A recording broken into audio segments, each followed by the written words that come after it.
Let's go back to the issue of corruption. You said those were just allegations. Yes. But I'd like to know, how did he make his wealth? How did he make this so much very big wealth that he can afford a bullion van prior to an election in his home? That's a staggering, colossal amount of wealth. How did that wealth come about? Because I think if I check his resume, the last thing I saw was a counter with Mobile. You know, what business does he do? He's been in government for a while. How did he make that wealth? That's one. Two, there's been discrepancies about his age. I ask you, how old is he? Well, let me tell you, you see, these two questions you've just posed, it's part of what I have answered earlier. I think at this point that we've gotten to, our emphasis should be on the pedigree of this candidate, what he has demonstrated that he has done, what he has achieved, how he has changed the revenue of Lagos State, how he has put a long-term plan to implement infrastructure. How he has ensured that he instilled discipline. Honorable Jibril. How much people that he has built. Honorable Jibril. These are the focus that we should concentrate on. Honorable Jibril. Because most of these political issues that we keep raising front and back will not solve the problem. So the emphasis now, the focus now, should be on the capacity and the competence of this candidate. Honorable Jibril, how did Bola Ahmed TINUBU make his money? That's all I want to know. You can tell me what we can focus on. We'll talk about it in the manifesto. How did Bola TINUBU make so much money that he had a bullion van in his home on election day? And how old is he? Those are the questions the people are asking out there. How old is he? How did he make the billions? I'm also putting it... I'm also now, you've asked your question clearly, and I will give you a simple and clear answer. And when you continue to repeat the question, you will get the same answer. These are all trash from the internet that people keep putting together, and we will not elevate such conversations. But when the campaign commences, we will bring out facts and figures and put before Nigerians. But we will not create a narrative for them. So for now, the emphasis is on the competence of the candidate, what he has achieved, the network he has built, the people he has invested in, and his plan for a better Nigeria.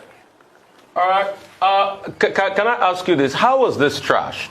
Bullion van was found in his home. The pictures were viral, and there's been no denial. So how are you saying that is trash? And how is it trash that we want to know how the person that will lead Nigeria made so much wealth? You know, and also the declaration of being rich and also state. So that's not trash. How did he make his money? That's all I want to know. And tell me how old he is, so I can take you by something. Because there's been discrepancies too by the people of his age and his wealth. It's just a question I'm asking. Please. And the Rufai is just an answer that I'm giving you as well. You see, unfortunately, you are posing the question as a journalist. What will satisfy you is when I say things the way you want me to say it. So you don't want to respect my own response. And I think it is unfair and probably very unprofessional. Because the response is simple. We've raised issues here about corruptions. I gave instance with even Ruben Abati himself. And I gave several instances of a lot of politicians in Nigeria where you will see stuff like this on the internet. And we said we are not going to elevate such conversation, and we will not. So if you put the question before me 100 times, I will not.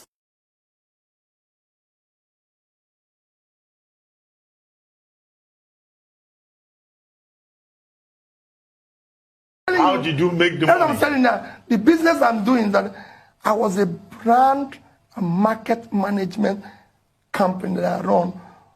I had a Heinz franchise. You can go and look. I was the sole importer of Heinz salad cream, baked beans. Just to give you an example of one company.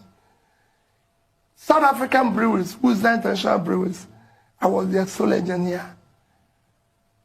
I can go on and on. I was working, bringing the Ovaltine for Novartis with another company. When I can go on and everything. In fact, to tell you what the company is, the company I was involved before, when I left and my brother took it over and paid me off, sort of became Next Cash and Carry that you see in Abuja and Port Harcourt now. So the same company. I was a trader. Everybody knows I was a very big trader. Even chairman will tell you. Chairman knew I used to import wine and used to send him champagne. He will tell you that when he was in Surrey, when all of us were still at the struggling stage. So I had a viable business, but went into banking. So if the person wants to know, I was sitting on board of 3 banks, could be chairman one before I became governor. So that is also a business. So you have shares in those banks too? Major shares. Major shares in those banks? Yes. Well, thank you very much, Mr. Peter OBi, for joining us this morning. I'm sure that this conversation will still generate more conversations out there. Thank you very much. Thank you. Thank you.